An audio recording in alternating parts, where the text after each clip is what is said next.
Good afternoon, welcome to Fishing for Bees. It's about 5 o'clock in the afternoon on September 23rd. So this is our pollination contract. We've talked about it a lot. We haven't shown anything on it yet. We brought this up to White Cloud, Michigan to help with a hobby farm. And they came up here very early spring. Shortly after they were here and settled in, we came and put a queen excluder and a honey super on just to give them some more room. The homeowner has stated that they never observed them swarming. I find that very hard to believe. So they've had little care. They had 1 or 2 oxalic acid treatments before we brought them up, but that's it. And I'm shocked how well they're still doing. So we're up here today to start taking it back down and bringing it back to one of our apiaries. I think we're going to bring it to the nuke yard because it's going to need a lot of babysitting this winter and attention. Like I said, they had no treatment. So we're going to clear the honey super with our fume boards, and then we're going to evaluate whether we can get this closed up and take it tonight, or whether we got to come back in an evening to actually take the bees back. But the honey super's leaving today. So let me get set up and we'll show you how we do this. Alright, so here you go, fume boards. Fume board juice. Honey robber.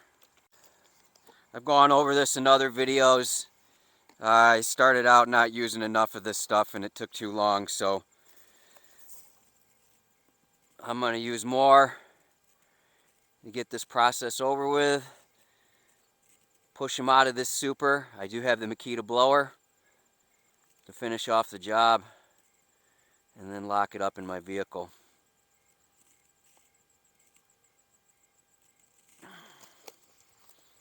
That should be enough. As always, lit smoker, so I'm going to get that.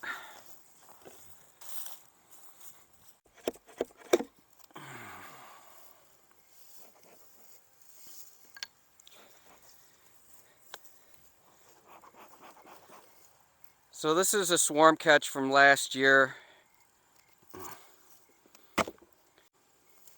Late season swarm catch that has done remarkably well with very little care. We did treat it last winter, Formic Pro, oxalic acid, as I mentioned, a couple oxalic acids before it came up here. This was put up here as empty foundation.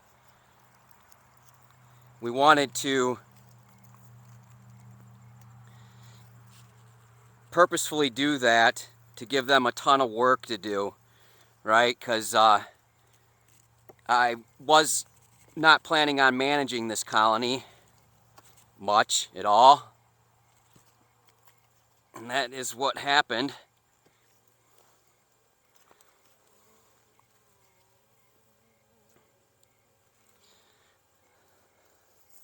That is really, really nice. I'm not used to frames that aren't drawn out as deep because we 9-frame space all our honey supers. So these won't be as easy to extract if we go that route. I'm not sure what I'll do with these. I have the possibility of feeding them to my other bees. I'll have to check the weights on the bottom. It seems a little light. This could be a complete brood nest though. I'm not going to be inspecting it here. We're just taking it home. I hope to get everything done today, so I hope to clear this honey super of bees. That is coming off. Queen excluder is coming off.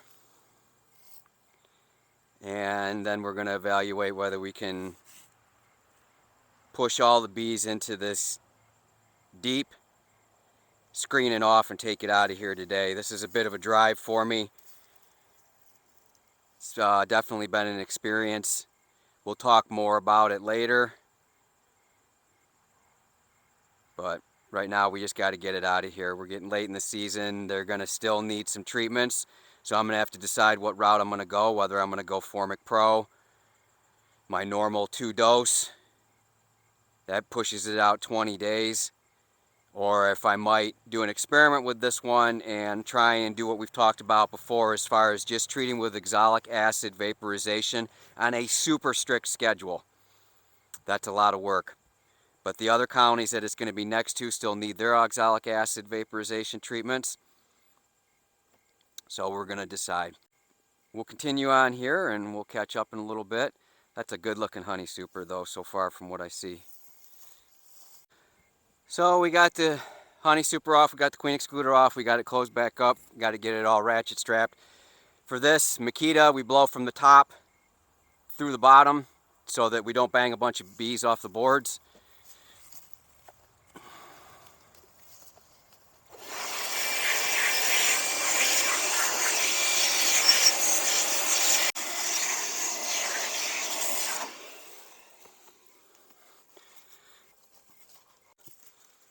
So for that honey super, they have it capped good, but it doesn't look like it's going to yield much at all.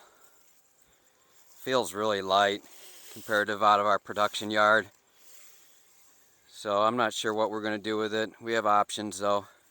You always have options.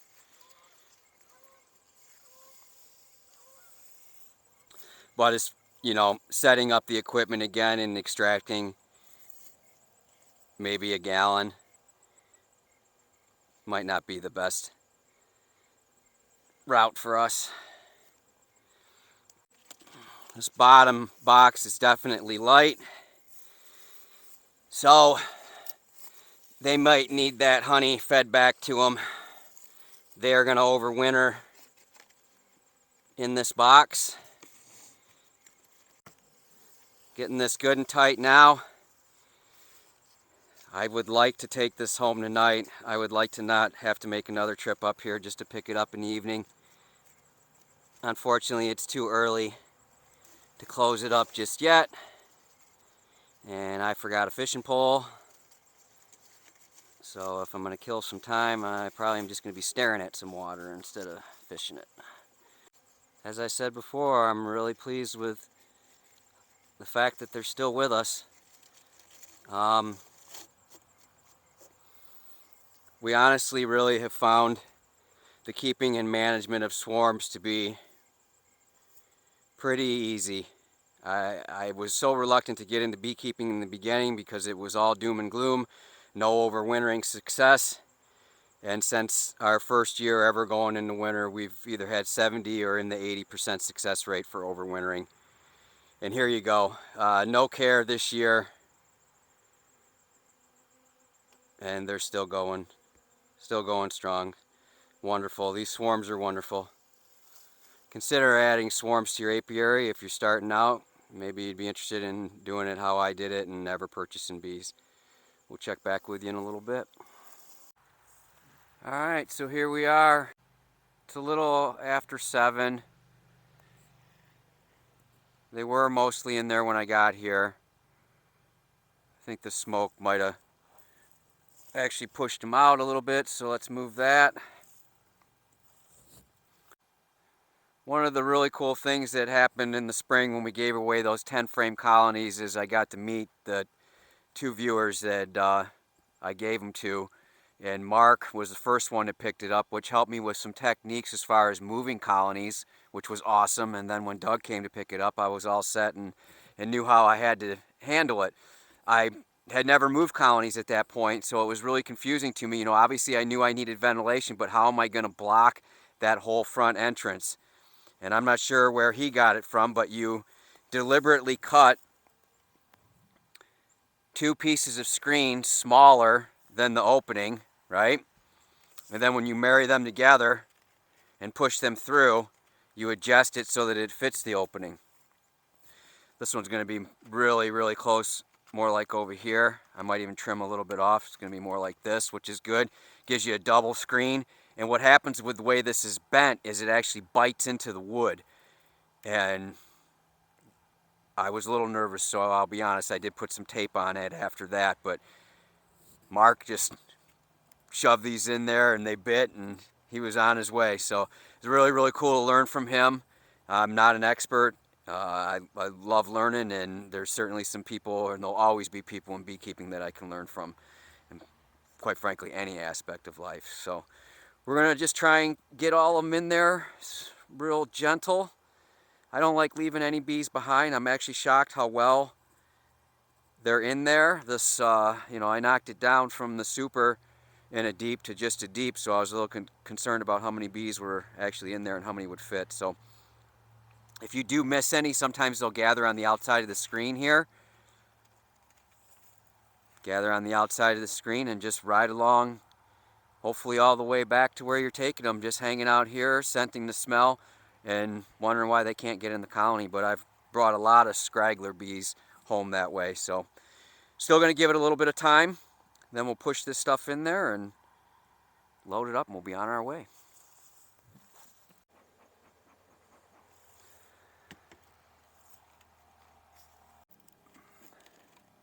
Just push it in. Make sure there's not enough room for a bee to get out. I got 2 more pieces, and for safety's sake, I'm going to put them in there. 2 more pieces of screen won't restrict any of the airflow too much. Actually, you know what? I still got a lot of bees coming back. We're going to wait a second.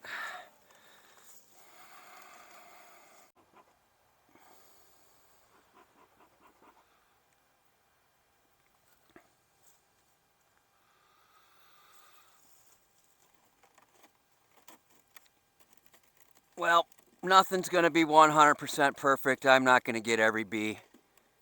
It's time to move on.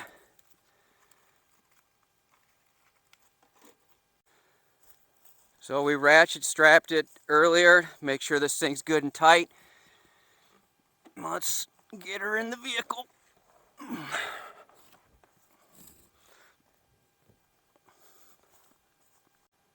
So there you go. Once again, driving around in the middle of the night with bees in the car. We'll catch you when we get to the yard. Okay, so here we are. Here's the pollination contract, and I'm going to take a peek in here. This thing has not been looked at since May. It hasn't been treated. 2 weeks after being delivered to where it was on the pollination contract, we put a queen excluder on and a honey super. You'll see in the video what we're doing with the honey super, because we just don't have time to extract it and it's not worth the effort. But all these bees are benefiting from it. The stronger colonies are benefiting more than the weaker colonies when it comes to feeding, though. Open feeding like that with a honey super. So here's the feeding station for the nuke yard. This is the honey super from the pollination contract, which had 10 frames in it, drawn out well, full, probably just a little over a gallon of honey. Too much of a pain to pull out the equipment to extract it again, and a lot of these bees, including that white colony, are behind. They need more weight, so I decided just to open feed it. It's all honey, so there's no potential of contamination. There's no sugar syrup in here. Anyways, you want to make sure that you give them enough room. So this was 10 frames, so I got it spread over 2 boxes and canted and with big openings. You want to make sure they have enough room to get in here peacefully. You're not establishing a battle royale. You want them to get in and get out and be alive and still have their wings intact when they get back to the colonies. So this is how I rob it out. 2 days, this will be done, bone dry, and ready to go into storage. So we're going to take a peek inside of here. I didn't even inspect it when we picked it up.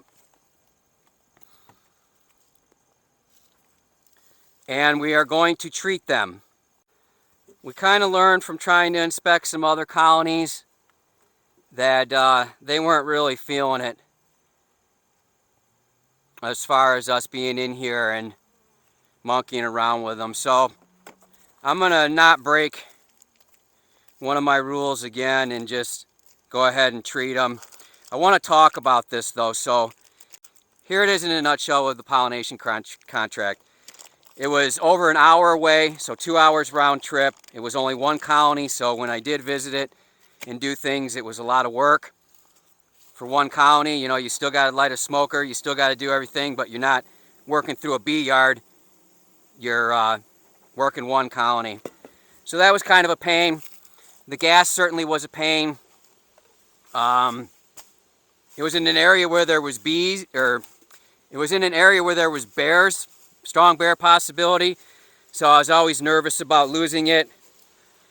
And I didn't want to lose any money on the deal as far as bringing it up to them. So we charged $250. They saw a lot more bee activity. They didn't see the yield of fruit from their trees and stuff that they would have liked. We believe that these trees are still a little bit young, although they should be producing. They didn't produce the way the homeowner would have liked. So I think the price on their end might have been perhaps a little disappointing to them, and that's okay. It's the price that we agreed on in the beginning. But as far as from my end, I can't do it for any cheaper. I don't think I would do it for any cheaper, even for somebody in this area. So we're talking hobby farm pollination contracts, right? We're not talking hundreds of colonies on a semi going somewhere. I did a lot of research on the prices per colony, and they bounce all around, you know, $165 to sometimes maybe over $200 a colony. That's 10 frames, and then some of them have different prices for 20 frames and stuff like that. So, but obviously that's high volume. That's making one trip with hundreds of colonies and charging that price. We were making a trip with one colony, and the colony was a great size for their area too. It's not like a huge apple orchard or anything like that. And as I said earlier, they saw a significant amount more bees on their blooms, on their trees, and around their property than they've ever seen before.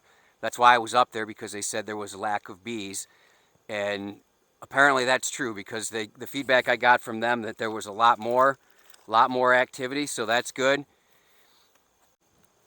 So based on it all, I would say it was well worth it on the experience, to get the knowledge of what it takes to leave a colony at somebody's property, to take on that risk of leaving a colony at somebody's property, and everything that it entails to make sure that it's good and healthy when it gets there, and it stays good and healthy when it was there. This was successful. This colony, I'm sure, swarmed when it was there, possibly even twice, which isn't all bad. They live very, very rural. If I'm casting off bees into, you know, old growth timber and they survive and they come back the next spring, then that's certainly helping them as well. So I wasn't afraid about the swarming. It seems as if they successfully requeened themselves, assuming that they swarmed. So it was all a good experience. Again, I would keep my price the same, but I wouldn't go much further than anything that's already in my normal area with my swarm traps and my bee yards. I'm not going to go as far as I did on this one. They were friends that lived down here and moved up there, so that's how we knew each other, and that's how I ended up there. But long distance, hobby farm pollination contracts and stuff like that, even at $250, it just wasn't worth it. We did give them some honey. We gave them a half gallon when we dropped it off, and we're going to send them another quart. So they got 3/4 of a gallon out of the $250. So, you know, price-wise by honey, that brings it down to $180, $170, somewhere in there, because they do appreciate the honey. But that much driving, that much risk, not setting up a bear fence, having the possibility of losing my equipment. Obviously, that's why they got the white one. Although this should be my favorite. It was my first one, and the one we caught our first swarm in. I prefer the darker color for overwintering. But they're back, they're alive, and they're being treated, and it was a good experience. Thanks for watching. I hope your bees are well.